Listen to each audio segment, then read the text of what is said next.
people forget this. On the trip to Sinigard, and I won't be going into most of the positives because, well, they are limitless. However, by the end of the book, if you at all dislike this story, then you're probably in a position to agree with me that Rin as a character lost all of the goodwill that had been built up for her in phases 1 and 2. It just like completely evaporated from your body. Like, I love Huntifang, by the way. Is that bad to say? She's one of my favorite characters. She's so fucking nefarious and so manipulative. Holy shit. So she tells Rin, she's like, yeah, what you'll notice if you reread the book as many times as I have. First, just a statement about the ratings in aggregate. I'm going to start by giving what I think are probably my 2 biggest criticisms of the book, and I also want to state where I think that people can go wrong in making those critiques.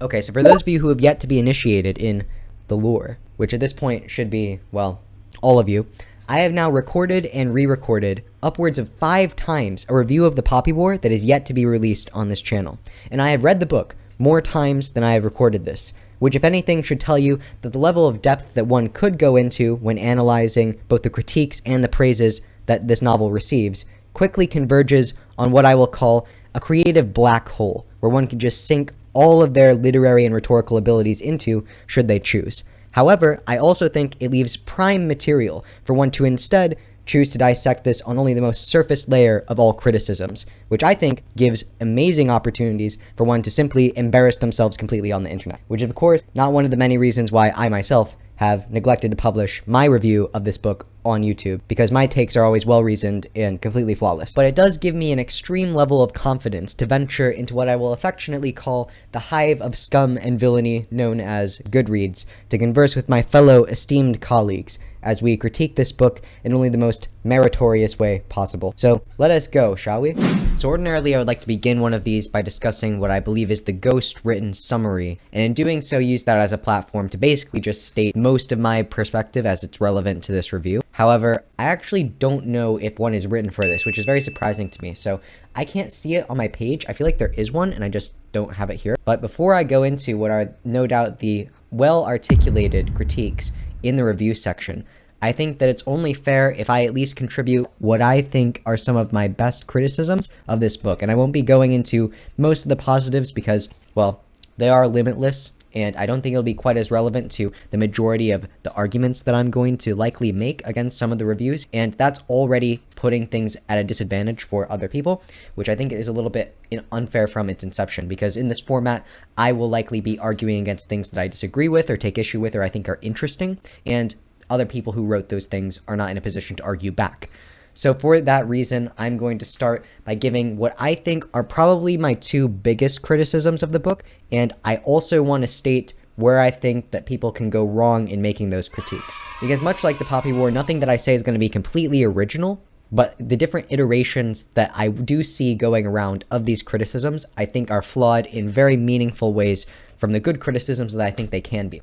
I will begin with this because it just happens to be something that I dislike the most about the book. So Rin is not a very likable character.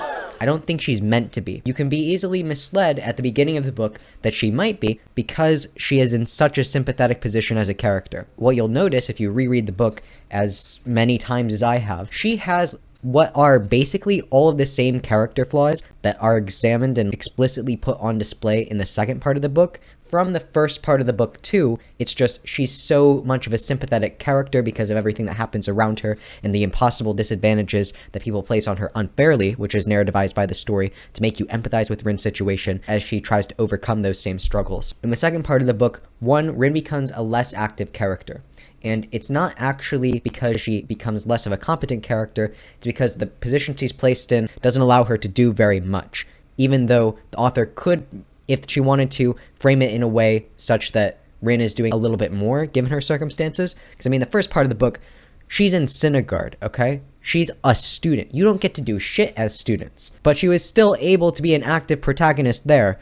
So I don't know if there's too much of an excuse for her not being able to do the same in her own way for the second parts of the book. So that's one thing. People think that Rin is an inconsistent character. They dislike her for the wrong reasons. In the second part of the book, she's essentially the same, and I will stand by this statement and I will argue it to the death. Rin is the same character It's just the positions that she's put in the second part of the book and the way that the narrative shapes around her and the fact that she has to remain the only and primary viewpoint character even when she's less active in the story compared to some of the other characters that the author wants to take more center stage. That definitely does hurt the story and her likability. And I believe that the authorial intent for Rin is not that she is necessarily a likable character, but that she's strong-willed, and the things that she does with her will are very, like, morally dubious, or they're controversial in a way that should make us as the reader, while sympathizing with her from the beginning of the story, experience some level of cognitive dissonance, seeing them make decisions that we personally disagree with too, or that are inherently very difficult to make. So that's probably the main goal for Rin's character. However, by the end of the book, if you at all disliked this story, then you're probably in a position to agree with me that Rin as a character lost all of the goodwill that had been built up for her in phases 1 and 2. It just like completely evaporated from your body. Like as soon as like phase 3 hits and then onward, you probably weren't as intrigued by Rin. You were most likely a little bit agitated at her. And while you might be interested to see where the plot goes, you didn't really care or sympathize much for her as a main protagonist. The second main criticism that I think I'm going to see throughout these reviews is that there's an abrupt main shift in tone, where one goes from a YA novel into something that's a lot more deep, gory, and disturbing. And I disagree with this criticism because of most of the way that it's phrased. And I don't think this is done intentionally. I'm sure most of the people who make this argument do it in good faith, because if you were to reflect on the book having only read it once, going from memory, I'm sure it might come across this way. But from the enlightened perspective of someone who's literally gone through the book beat for beat and then tried to summarize it roughly 5 times, it's actually very surprising to me how well R.F. Kuang was able to foreshadow tone, build up violence and gore, and then gradually transition you into that moment that we all know and love. If you've read the book, then you know what chapter I'm talking about, where there's an insane amount of graphic violence that they haven't even created like bookshelves in the library to categorize this in. But if you look at like scene 1, okay, Rin in the Rooster Province is subject to physical and emotional violence from her family, forced to do work on the black market to sell people opium. Witness as a child the effects this has on other people. She's given the threat of marital rape and being betrothed to a husband that she hasn't even met before. People forget this. On the trip to Sinigard, she gets foreshadowed that the world is a very bleak and terrible place. She is told, hey, maybe you should probably cut your hair, because if you don't, on the streets of Sinigard, they'll probably just use that to yank you into an alleyway and then like sell you on the black market as a prostitute. Like, these are conversations that are had on the trip to Sinigard, wherein they also encounter a little boy that is simply run over on accident and then killed for the insurance payout. Like, well, he's killed to avoid the insurance payout, or like being indebted to that family. Not a very happy, very positive, or forgiving world. She then goes to Sinigard, where she's also subjected to emotional and physical violence. She is then targeted for her race, has to go through a very gory and traumatic hysterectomy. Well, technically, it wasn't a hysterectomy because the womb wasn't removed from the body surgically, but she destroys her own womb. And then the attack on Sinigard happens. People downplay just how intense that battle is, because it wasn't Golden Niece, and everything in the light of Golden Niece looks like it could be in a PG-13 movie. However, that's not really the tone of the book from the beginning, and that's not really the level of gore violence that you expect from it. The problem with this criticism is that in light of all of the atrocities that happen in chapter 19 or 18, whatever chapter Golden Niece is, there is no amount of foreshadowing that you can do apart from literally making the entire book from start to finish exactly as gory as it is in that scene, that can prepare you for what happens in those chapters. It will always be a shock, it will always be a surprise, and there's nothing, no matter how great of an author that you are, that you can do in order to make that a less shocking experience. But what people discount is that what they see as a flaw is actually a feature and not a bug. Because if you listen to R.F. Kuang in her interviews, what she will tell you, and I think sometimes she might be referring to like the attack on Sinigard as opposed to like the trip to Golden Niece, but I think it applies for both. Because the authorial intent here is not exactly to make it as pleasant of a transition into this incredibly gory scene as possible, but it's rather to make you feel the shock of war, the same experience that those soldiers are going to have walking in to see the wreckage and the horrors that await them, is something that she wants you to experience as a reader, and you shouldn't like it. It should be impactful. So when people like write novels in the reviews, or they make paragraphs that are critiquing the book for it being such a disturbing experience, for it being so impactful and so emotional for them, I think they're missing past the fact that that's kind of the point. You're not meant to like those chapters. It's meant to make you feel something that you probably haven't experienced in basically any other novel. And in fact, when we learn about history, because if you didn't know this as well, because I didn't the first time I read the book, if you listen to interviews with the author, every single scene, every single atrocity that happens in Golden Niece is almost word for word, borderline plagiarizing a book by Iris Chong called The Rape of Nanking, which I've also read myself in preparation for this book review. And it's uncanny. R.F. Kuang took basically all of the scenes and all of the experiences that are in that book and then translated them directly into the canon of this story. It's almost like a micro-historical fiction, which is something that I don't know if I've seen before necessarily, but one has to understand that while this is a trilogy, the book was written backwards from this point. It was originally the events that inspired Golden Niece that motivated R.F. Kuang to write The Poppy War in the first place. So while most people will say everything else but Golden Niece is the real story, and then Golden Niece detracts from that by being so subversive and so different, and it's such a radical shift of tone, it should really be thought of as the other way. Whereas everything is meant to be a build-up to this, and it's supposed to be shocking to make it even more impactful when you get to that scene in particular, because that's the emotional core of the story. She wants you to have to process these things in the same ways that the characters do. So the critique, if there is one to be made about Golden Niece and the rating of this story, shouldn't be that it was very shocking going from the rest of the book into this one. It should be rather, is there any book where this type of content should be allowed? Because like I said, I think she does a very good job transitioning us into it. I would argue that rightly the answer is that there is no book, no matter how well crafted, no matter how grim from the onset, that can prepare you for a historical analog to the events that happened in the Second Sino-Japanese War. And for that reason, it's either we include it in fantasy in any way that we know how, with people that are accurately representing those events, or we just don't include them whatsoever. And I think that would be a bit of a shame. So that's where I think people go wrong with the tone shift criticism. However, where people go right, or rather, where my criticism lies, is that there is a radical tone shift that happens, but it's not between Golden Niece and everything else.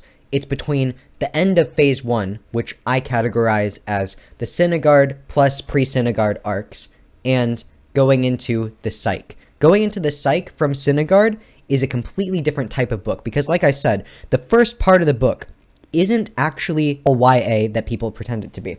It's very dark, it's very bleak, it's a pessimistic outlook on life and the world. It definitely hits you and the main characters with as much as it can possibly give you. It does everything in its power apart from the extreme level of disturbingness that can be basically unmatched in the genre that you find in Golden Niece to the maximum effect in the first part of the book. Now, it also has its lighthearted moments, and I think that's necessary to do. You wouldn't enjoy reading a book if it was completely just as bad as it got in the first part, plus Golden Niece. Like, that would be a terrible experience.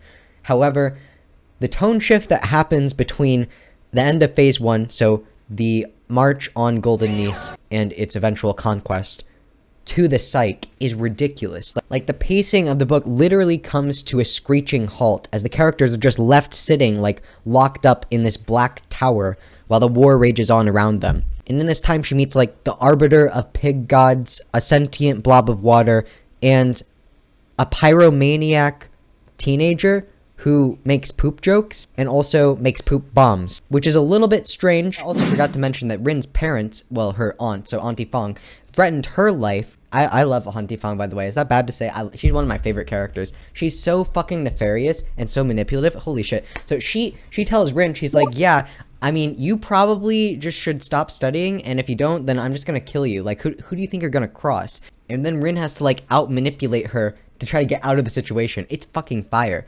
Sorry, I love that part of the book. The stress that she is under because of that core motivation of avoiding what is threatened to her, being betrothed to a person who will then engage in, like, spousal rape and then also, like, use her for whatever purposes that he sees fit and, like, being doomed to that lifestyle. The reason that she's so motivated to get into Synagard is simply so that she can avoid what would be the baseline for her or anyone else's life in the part of the world that she's at. However, the way that she goes about trying to make a way for herself out is through self-inflicted pain. Like, this is a common theme throughout her character arc, which is that pain for Rin is good. She has to make that association and build it against every biological mechanism that's known to us. She, like, burns her fucking forearms. Like, she, like, doesn't sleep. Have you been a student before? Do you know what it's like not to sleep for multiple days studying for an exam? Holy shit, torture. And then it's so weird because I hear these bizarre criticisms which are like, I can't believe that Rin is such a whiny bitch. She's not sympathetic at all. Like, she doesn't go through shit. I've seen other characters that, like, they were homeless but also quadriplegic, and then they get taken in by the army and then tortured by the scientists and then turn into a super soldier and then have to do the bidding for those super soldier wielding military officers, and then they have to murder all of their family. This actually sounds like a sick-ass novel, I'm not gonna lie. It's insane! You're fucking crazy if you don't think Rin is sympathetic in the first part of the book. Case closed. Okay, and this is just a friendly voiceover to remind you that this time in the book, unlike any other to my knowledge, until they are literally within the laboratory facilities of Dr. Shiro with no hope of liberation, does Rin ever contemplate suicide. The pressures of being a student hit her that hard to the point when she wasn't even taking the exam. This was after she had done all of her studying and gone through the exam process, and was just while waiting for her exam scores does she actually contemplate first smoking opium and then committing suicide. Okay, never mind. Let's just actually see what the reviews say. I don't want to give like my entire knowledge base in one video, because for one thing, it would be like 50 minutes long, and it would be incredibly boring. We need somewhere to apply it for it to make sense, right? It's too much for you to tolerate. You guys can't handle all of the truth that I would give you. The knowledge bombs are too great for your minds to process, so... First, just a statement about the ratings in aggregate. The total book rating is 4.17, which I'm not super familiar with using Goodreads because I'm not a person that goes on it very much, which is why I have such outstanding mental health. But for the people that do, you might know, for the number of ratings that this book has, that's a pretty good score, 4.17, and I have to agree with it. I wouldn't give it a 5 stars, specifically because I do think the book has serious flaws, and there are books out there that don't have serious flaws. Every book can always be improved, of course. However, not every book has glaring flaws that probably, if they were to be changed in future edits, would objectively just make the story a little bit better. And when I say objectively, I just mean for the vast majority of people, they would subjectively like the book better because it just naturally plays to what the human psychology tends to reward. So I can somewhat understand like 1-star reviews for this as well. For example, using the second criticism. So if someone had initially gone into this book knowing that all of the advertising pointed it in the direction of YA, it's going to be traumatic for anyone, but for a person that's already been misled by the book, that's going to come even harder. And if they're in like a vulnerable population that would be susceptible to those kinds of things having like massive psychological impacts, that's probably not a very good situation. So at least according to my Goodreads page, this is the top review. This has 606 likes, which kind of seems low.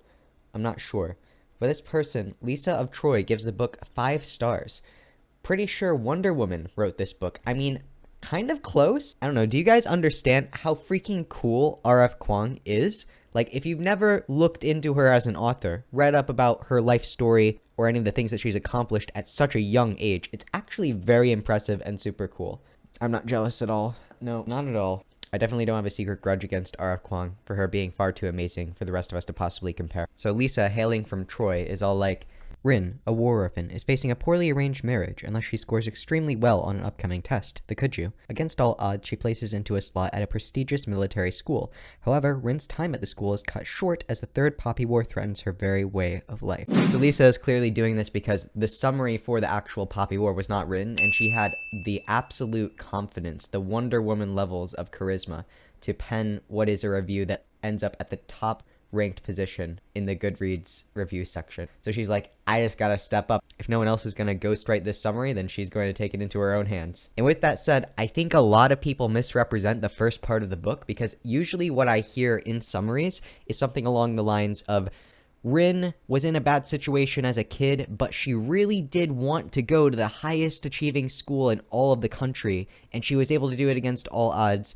But they emphasize the fact that Rin, for some reason, wanted to go there. Like, she had no other choice in her mind than to go there. It wasn't from some positive motivation to end up among, like, the most elite of all aristocracy. It was just that her only options in life were that or the worst of all possible fates in her mind. Which I think does sort of misrepresent the character, because Rin is not ambitious to a fault. She's power-hungry as a fault, and that leads her to do things to accumulate control over her life that one might interpret as being power-hungry, but she's not actually all of that prideful. There is one scene later into the Synagard arc where she does demonstrate a motivation that's sourced from some level of pride or like indignation, and that's the only time that I remember until maybe she joins the Psych where that was ever a core motivating feature for her.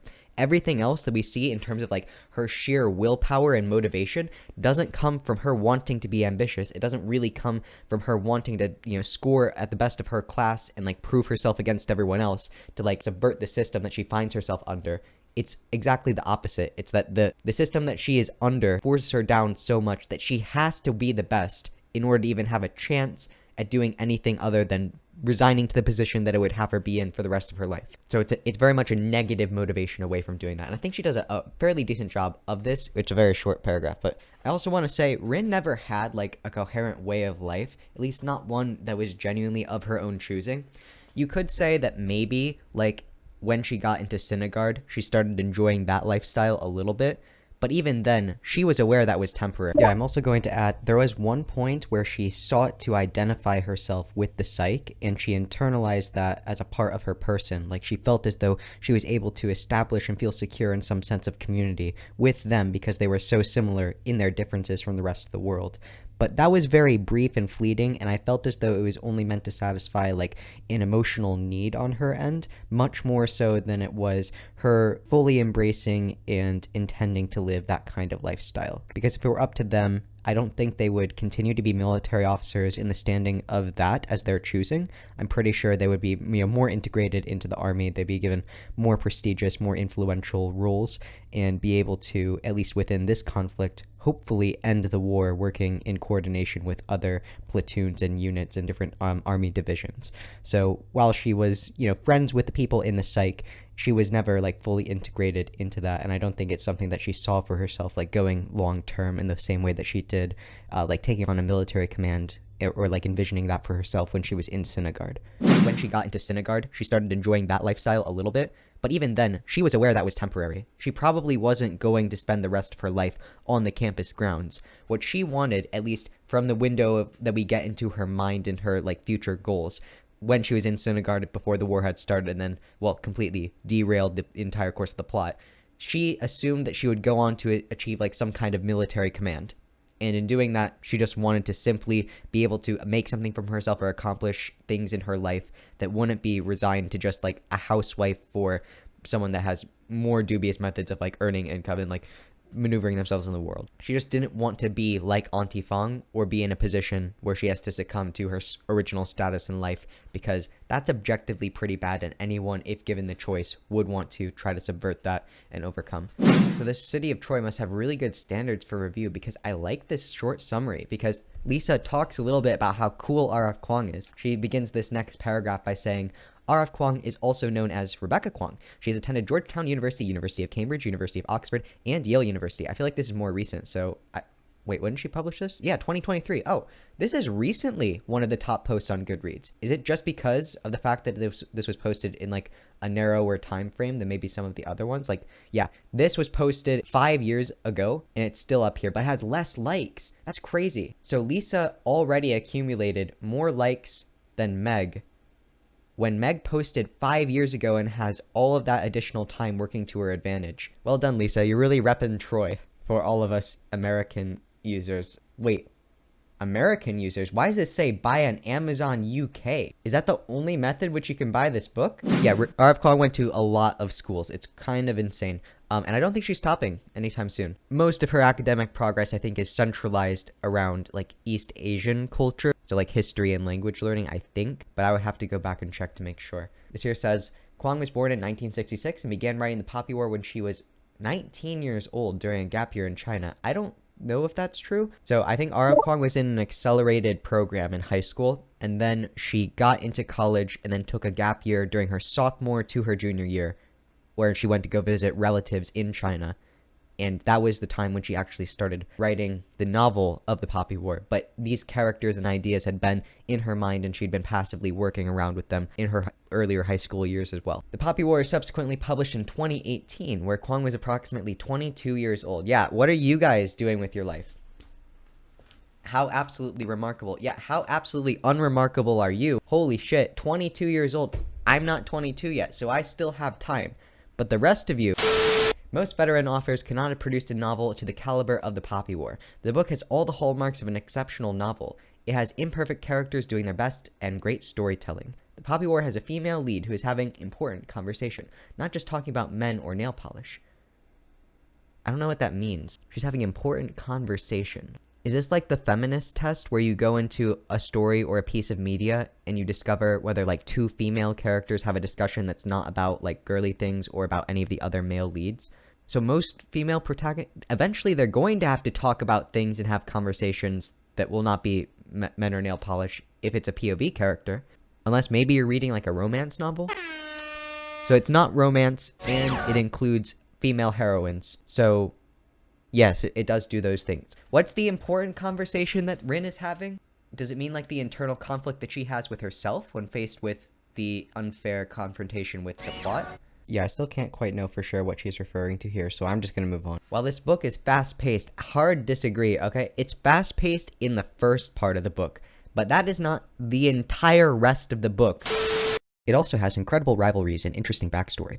R.F. Kuang also established the groundwork to entice readers into the next book of the series. The first book was satisfying, yet there were a couple of open plot points to lead to the next book. My only complaint is that book 1 contained the part where Rin is at school. Recently, I have read 3 other fantasy novels that involve overcoming obstacles to go to school: Harry Potter, The Name of the Wind, and Skyward. Although I understand that attending school is a highly relatable rite of passage to many readers, I was craving something a bit more original given my current reads. Okay, so this is absolutely a fair criticism, but it's more so a criticism of us not being able to project the type of story that this is very well to potential readers. So in an ideal world, people are allowed to have biases against certain types of story structures, even if those story structures on their merits are very good independent of all other stories. But if you have to deal with like repeated situations anywhere in life that while they are very good in their own rights, even if they're completely valid and interesting in isolation, it's sometimes not as appealing of an experience if it happens to you 500,000 times at once.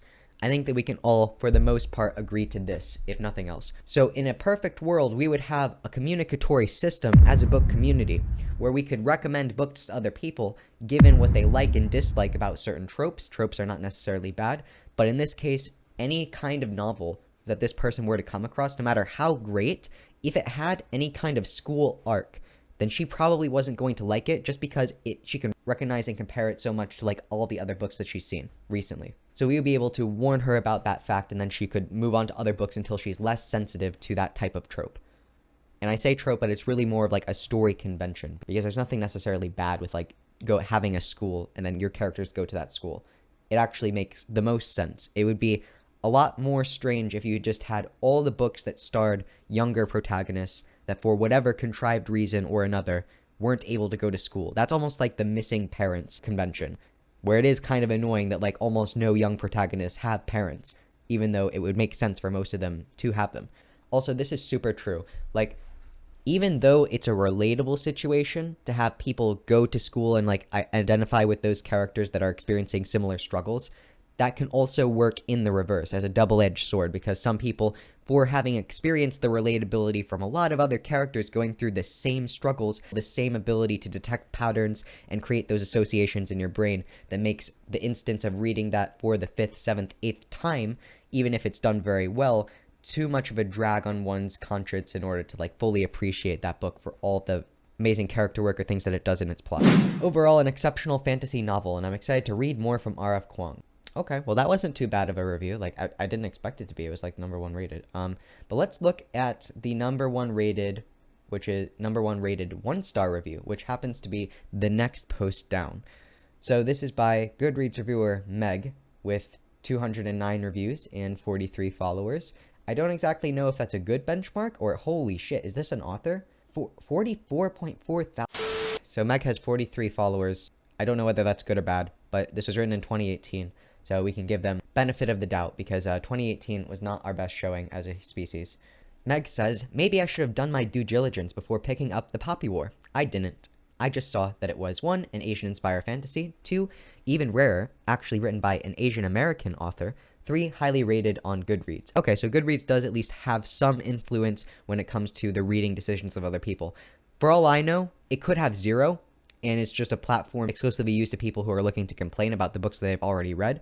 But apparently it does sometimes mislead people into believing they might enjoy a book when honestly it would go against a lot of their tastes and sensibilities, which is fine. You don't have to like everything that other people like. And that was enough to get me really excited, so I immediately picked up a copy and started reading. The first few chapters are good, and Rin, a dark-skinned peasant girl who busts her ass studying to get herself into an elite military academy, is the kind of heroine you can root for. But the entire section at the military academy with school antics was both boring and juvenile.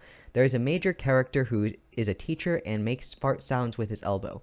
Yes, he is a major character, and yes, he does make fart sounds with his elbow at times, among many other things too.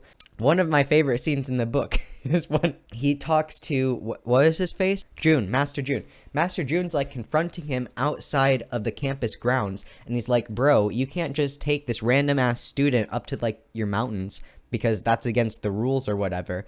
And he's like, well, screw you, June. I have fart jokes. He pulls a Seto Kaiba on the guy. And June just takes it. I don't know if he's experienced that before, but I have to imagine it has to be some level of, like, deja vu that's hitting him. Like, the PTSD from the previous incidents and maybe, like, getting into fights paralyzed him in that moment. Because he didn't do shit in response. That was apparently, like, the rock-solid argument that Jung needed to use for...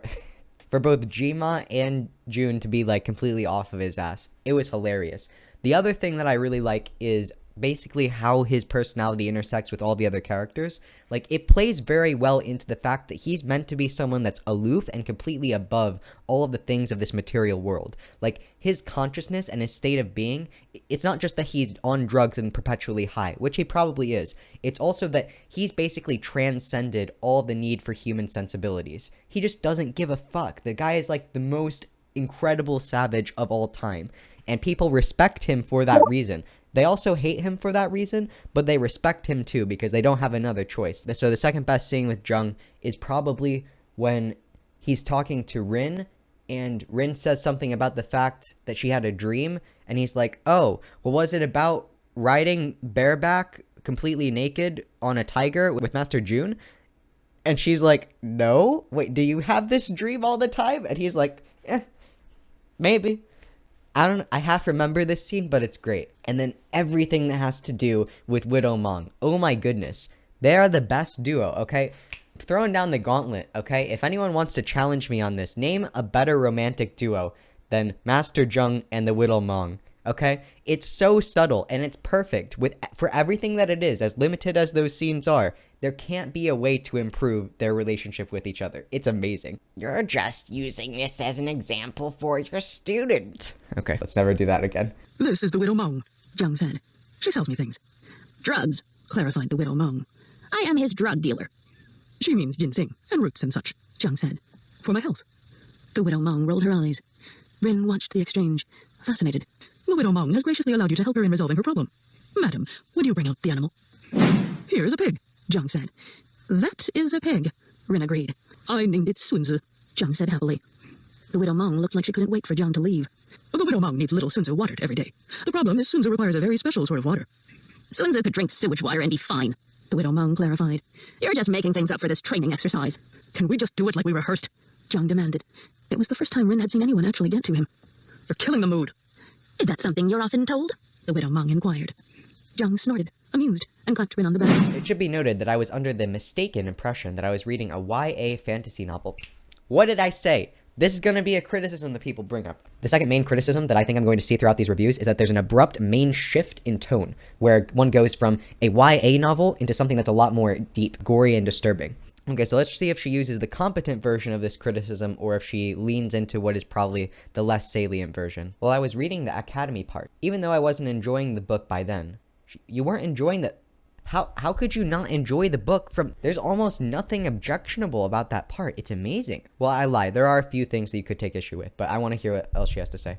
I wanted to continue reading and give it a chance to improve because representation matters, even if flawed. And I did, yeah, it really is important that if a book represents any kind of minority, that you must read it. They're not represented at all unless you read them. That's true. So any book that you think you dislike, you have to continue reading it just because there are underrepresented minority characters in there that sometimes take on larger roles than you could see in any other piece of media. You have to do it. That's a fact. The first law of book reading is always sacrifice your time to things that it probably aren't worth it for you for the sake of political correctness and virtue signaling. That's true. Write it down. And I did love Harry Potter and Alana? Is that a book? Alana. Elana. When I was younger, though I haven't reread them in years, so I suppose I can't judge accurately whether the reason I disliked the school part in the Poppy War was because it was badly written, or because it's a trope that I've grown out of as a whole. So I just want to quickly comment on this now, because I don't think in the original recording I did a very good job of clarifying how this is different from Lisa Troy's bias against school arcs. And the main difference is that while Lisa's dissatisfaction with this part of the book was born out of repeated exposure and fatigue to those types of story conventions, I think what Meg is trying to say, or perhaps caveating as a possibility, is that she is inherently prejudiced against these tropes because she's grown out of it, and there's something about her fundamentally that cannot appreciate that type of story no matter how it manifests. And my position is simply that you can have biases against those types of stories, but the determining factor is going to be whether it was a good manifestation of those types of story arcs. I think that fatigue is a much better lens of analysis for understanding why you might not be satisfied with the type of book than an inherent bias against tropes would be. However, in the same way that one can get tired of reading anything, you might get tired of doing the act of reading your own favorite book, but that doesn't mean you're against that book in particular because it's your favorite. So in the same way, I think Lisa could be having fatigue against this trope, but that doesn't mean that the trope is bad, or one can be inherently and permanently prejudiced against it. Usually tropes aren't a determining factor for whether one likes or dislikes a book. However, it is a contributing factor, so it can sway one towards either being more sympathetic or more biased against a particular book. So it seems really odd to me if one would ever have to question if the reason why they genuinely dislike a book is because of the trope, which I think generally has a very minor effect, when you're also capable of giving specific reasons and critiques for why you think it was poorly written otherwise, apart from that trope. I couldn't understand why Kwong hadn't begun the book with action, with battles or war or something, and fleshed out Rin's backstory through flashbacks and other devices. It truly reads like an HP fanfiction, complete with Asian Draco Malfoy that doesn't belong in the same book as the rest of the novel. It created pacing problems and did not fit in the tone of the rest of the Poppy War. So obviously the answer here, I don't know why you would ask this question, it's that you just simply don't like this book, for whatever those reasons are. I don't know many people that go back to Harry Potter and then decide that they dislike it because it has tropes that they've seen in other books after the fact. That would be an incredibly strange position to take, but maybe you're just that kind of reader. Maybe you can only read one archetype of a story, and then as soon as you go back to it or see that parallel in anything else, then you basically ruined it for yourself. That would be terrible. I highly doubt that it's for that reason. I think stories, if they're good and they're sincerely good, you probably can't grow out of it. You realize people can often go back to middle grade series as adults and still love them. There's nothing stopping you from going and rereading Percy Jackson or reading the Alcatraz series by Brandon Sanderson. That's middle grade. Objectively, there's no argument you can make to say that it's not. It contains my favorite book of all time, so it's probably my favorite series, or close to it. I'm probably still not the target audience for it, but I've continued rereading it, which is one of the only series I've done that with, by the way, and it still hasn't grown old. Chances are you probably just dislike this story, although I'm very curious as to why you wouldn't like the first part, because it's objectively speaking, well, it's subjectively speaking, the best part of the book. Then I realized this was an adult book, and I couldn't understand why Kwong hadn't begun the book with action, with battles or war or something, and fleshed out Rin's backstory through flashbacks and other devices. The school part truly reads like an HP fanfiction, complete with Asian Draco Malfoy that doesn't belong in the same book as the rest of the novel. It created pacing problems and did not fit in the tone of the rest of the Poppy War. Okay, so this somewhat confuses me because there is a shift in tone, but it's not going from something that's overtly YA and made for young audiences to a book that's completely made for only the most, hardened of adult readers. It's not that at all. Instead, even the part of the book that she's referring to specifically, being the Synagard arc, when they're in school, that's still a very grim part of the book. All of the book is pretty grim, and like I said, nothing can really compare to the tone shock that you get in Golden Niece, but even in the school, there's a lot of fucked up shit that happens to Rin as the main character that we view everything from in particular. It doesn't just happen off screen, it's not shied away from the perspective of the narrator, being the author's point of view and the way that she decides to frame the story. Everything is sort of centralized around Rin's pain and her conflict and the reason why she needs to develop, which tends to be also a pretty bleak reason in and of itself. I would also add that preparing someone for a bleak tone doesn't need to begin with war crimes and action or atrocities that are committed in a fast-paced battle. There are other ways to project a tone being much darker than what would be expected for a very young adult audience. And I feel like this book does that in a lot of ways. Like, there are things more disturbing and messed up than simply like the killing of other people, no matter how grotesque you do that. Like, for example, if you want to see something disturbing that's actually written for like a young adult audience, at least I'm pretty sure it is, go read Mr. Monster or like I'm Not a Serial Killer. The second book is much more disturbing than the first one. The second book's probably the most disturbing that I've read in that series, and maybe the most disturbing book that I've read of all time. It's pretty dark. It's very dark, actually. Read that book, wherein the most disturbing parts doesn't come from action. It comes from, well, the absence of action and like the suspense and the terror and the buildup, and then tell me that you can't like set tone or like establish a very like grim world without showing like an action scene. Yeah, the more that I think about it, like, this is the book that I would go to for, like, foreshadowing that doesn't necessarily include, like, heavy action or murder or, like, gore very early on. Like, you're accusing this book of doing the thing that it's actually a perfect example, like, the quintessential, like, positive iteration of what you're accusing it of being a terrible book for. Once the war starts, the book gets progressively darker and faster paced. At first, I was happy that something was actually happening and thought that this was a sign that the book was picking up. Then, how the world building was handled really became an issue for me. Nikon, Rin's country, is a stand-in for China, while Mugen, the nation attacking them, is based off Japan.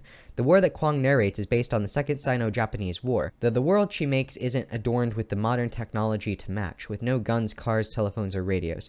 Rin's setting feels more medieval in conception. Think horses, scrolls, and armor. This is true. Well, it's true to some extent. Like, it's not meant to be purely based off of the Second Sino-Japanese War. Certain events are taken directly from the Second Sino-Japanese War and are meant to be analogs to that almost exactly, bordering very closely on the line of, like, fantasy to historical fiction. However, the rest of it is more so just inspired by the ancient history of China going in through, I believe, their medieval ages. So it's talking about, I think it's the Warring Clans period. I'm not a historian. This is only research that I've done through like Wikipedia and like Google and other sources. I could probably tell you if I wanted to look it up in my notes, but the inspirations for this weren't solely from like this more modern era with guns and like telephones and radios or whatever. And even then, you can use historical analogs to things that actually did happen in your narratives while increasing or decreasing the level of technology that your characters are exposed to. Because there's very non-subtle, like, Nazi World War II-esque imagery in, for example, the Star Wars series, which has technology that has never been seen on Earth, and I think that's fine. The line between fiction and reality is always blurred. That's almost what I said. Stories can be truth or fiction, or more likely, some shade in between. For the most violent and brutal events in human history, non-fiction books and documentaries are crucial for the remembrance and understanding. Fictionalized takes on these events need to be handled carefully, but are also important. I've read and watched realistic historical fiction about tragic or violent events, and when it's done right, it's extremely powerful. What makes me uncomfortable with the Poppy War is that it's fantasy. Gods and magics play a large part in the story. Nikon and Mugen are thinly veiled approximations of real nations. The fall of Golden Nice was really the story of the Nanking Massacre. The research facility Rin and Ulton end up is supposed to be Unit 731. Some of the most sickening, abhorrent instances of violence Kwang inflicted on characters in her book are things that happen to real people, and as documented in photos and first-person accounts. Kwang is incredibly graphic about these details, and she's not using her imagination, but rather history to write these scenes. To me, it feels exploitative and incredibly tasteless. Exploitative and tasteless to accurately adapt the stories from other people. So what she says up here is that if things parallel events in history from fantasy, that means they must be handled very carefully, and that's true. But because she's able to recognize all of these things being historical parallel, it must mean that she's accurately representing them such that they're recognizable. But simply because of the fact that it's within the context of a fantasy story where there are other things going on in the narrative other than just a complete retelling of that event in like a different time period with different levels of technology and then gods in its own like in-universe canon, that means that it must be bad and you cannot cross that line to blur the boundaries of both fiction and history. And I think that's would be a very sad philosophy to use if you're like thinking about ways that people are allowed to use authorship and derive inspiration from like real historical events. Am I wrong in saying that the Game of Thrones series, which I haven't read, but is beloved by many people, is also like somewhat an adaptation of world history? Yeah, and so this is also interesting because if R.F. Kuang wanted to, she could have continued maybe with just the parts of the book that people enjoyed and then not gone into Golden Nice.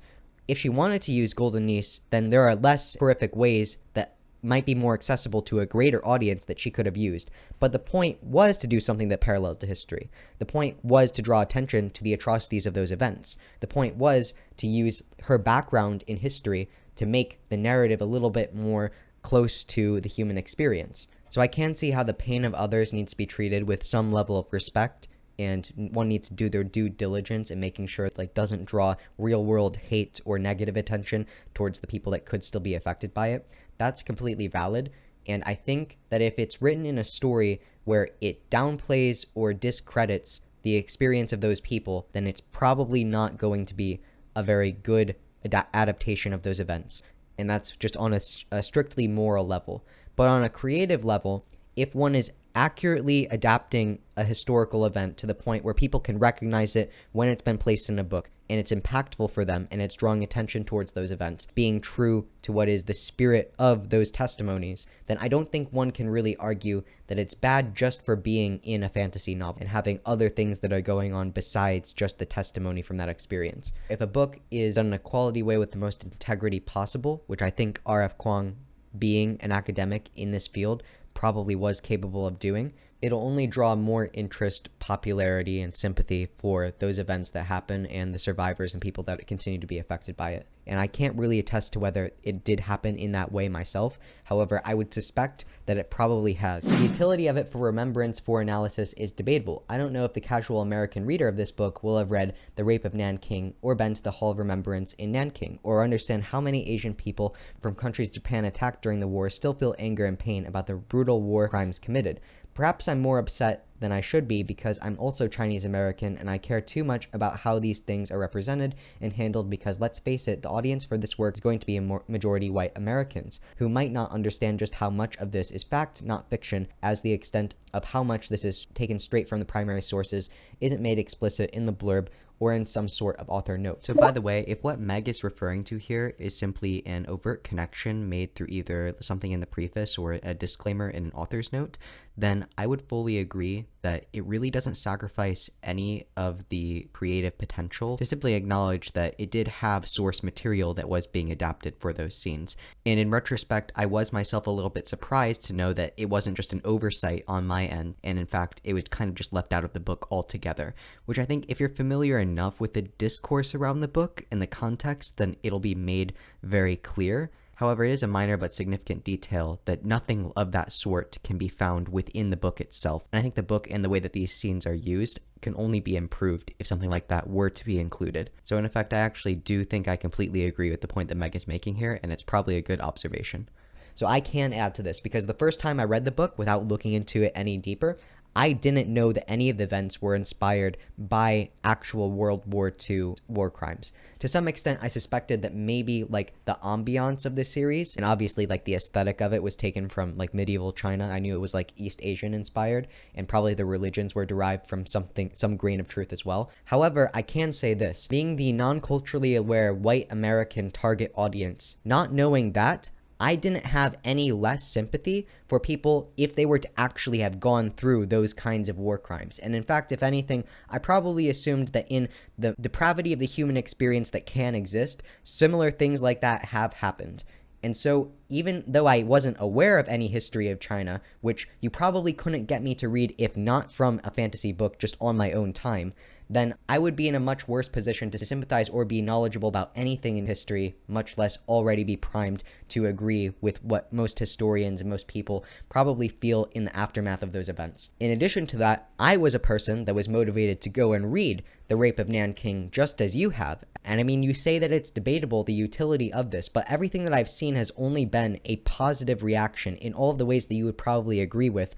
And the only kind of negative reception that I've seen from it are people who are just fear-mongering about the fact that people might have a negative reception to it or be less sympathetic about real-world events that they supposedly originally didn't even know existed. I know comparisons between atrocities is ridiculous, but since it happened during the same time period and is more similar to Americans, I wonder how a fantasy novel that draws directly from first-hand accounts of torture inflicted on people in Auschwitz or war crimes committed by Nazis in order to entertain its readers and justify the main character's genocidal arc would be received. So something to note here, what I've heard from not actually reading the rest of the series, Rin's arc is based off of Mao Zedong, which would have a genocidal arc, but it's not necessarily something that the narrative suggests that you shouldn't feel anything at all, or you should feel that Rin is justified in doing because she experienced so much prior to that. If anything, it would make you more opposed to those decisions that Rin makes because you're already most acutely aware of the effects of genocide and war crimes done by other parties in this same conflict. And also, I don't really know if this is a bullet to bite, but yeah, if you want to make a fantasy novel that includes historical analogs to Auschwitz or other atrocities throughout history, and do so in a way that's so accurate that people who are familiar with the history can relate back to those events, and then with the most amount of integrity, describe them through the narrative in a way that does not hold back or flinch from the things that those people would have to process afterwards, and then use that in your highly popular, widely beloved fantasy series that's going to reach many people that may or may not be already familiar with those historical events and then feel sympathy towards it. Yeah, go ahead. You can do it. That would be really cool, actually. We should see more stories like this. History, even though it includes terrible things, doesn't mean it needs to be non-entertaining in the way that it communicates those things. But we need to go a little bit deeper in terms of narrative analysis. If the author were to frame those decisions as being correct, and if, as you suggest, Rin were to go on a genocidal arc, and then the narrative were to show you that yes, because of all these things that happened to Rin and the people of Nikon, that means they should go and genocide all of the people in Mugen. That's probably like a bad usage of a historical analog, but not for the reasons that it's like using the testimonies of other people, but rather because it's trying to teach you the wrong moral lessons from history, and the map at the front of the book is just Europe flipped backwards. That is funny. I think that's hilarious, but yes, no, it's true. Like, she's not exactly trying to be subtle in the ways that she uses those historical analogs, and in some sense, like, what do you expect her to do? It wouldn't make any sense if we had this completely high fantasy type story in the Poppy War, and then they just randomly had the country of Japan, like the actual country of Japan with the name and the race and all of the characteristic features of Japan already in an otherwise Nikata world. That wouldn't make any fucking sense. So yeah, you're going to rename things. That's part of having a quality adaptation and creating the suspension of disbelief such that the reader isn't pulled out of the story. That's essential. But once again, I don't think that you would enjoy this book nearly as much if it just didn't take inspiration from anything to do with the history, because as you mentioned up above, that's one of your primary reasons for wanting to pick up the book. An Asian-inspired fantasy. You wanted it to be inspired by the things. Now, there's the things that it's inspired by. You can see the... What use is a book if it's inspired by something, but there is in no way an identifiable representation of those things? Okay, but I'm also going to take this moment just to say there are good and bad ways of adapting things, and just because you're making something that's inspired by a culture or its history doesn't mean you need to adapt every single part of that history and then give it new, weird, and different names. That's not essential. It doesn't really make sense to criticize it on those grounds, especially as you assume is meant to be targeted for a Western audience that wouldn't even recognize these things because they're already not familiar with the history, which of course isn't actually true. Like, R.F. Kuang, more than any other author, has taken great lengths to publish the book and make sure that it's accessible in other countries you wouldn't normally see placated to if it was just an author looking for fame and respect and financing for their authorial career. It's not that the Poppy War is extremely violent or draws heavy inspiration from history that's the real problem. It's the way the world building is executed and handled in relation to the real world. Magic and gods are real, but Kuang, instead of using her imagination, as fantasy authors are supposed to do, merely changes the names of countries and cities while using actual atrocities that happen to real people as her plot. So this is an example of ways that you don't need to be identically bankrupt to the historical inspiration of your novel, but still include that information in entertaining but supplementary ways. Like, there are some things that you could put into this book that, like, people that are already familiar with this history and this culture are going to respect and appreciate because they can recognize the parallels, and then there are other things that you can put into this book that probably wouldn't make it as interesting of a read simply because it doesn't allow the story to be what it wants in its own right. In a lot of ways, R.F. Kuang actually steals the more complex part of her story from real-world examples.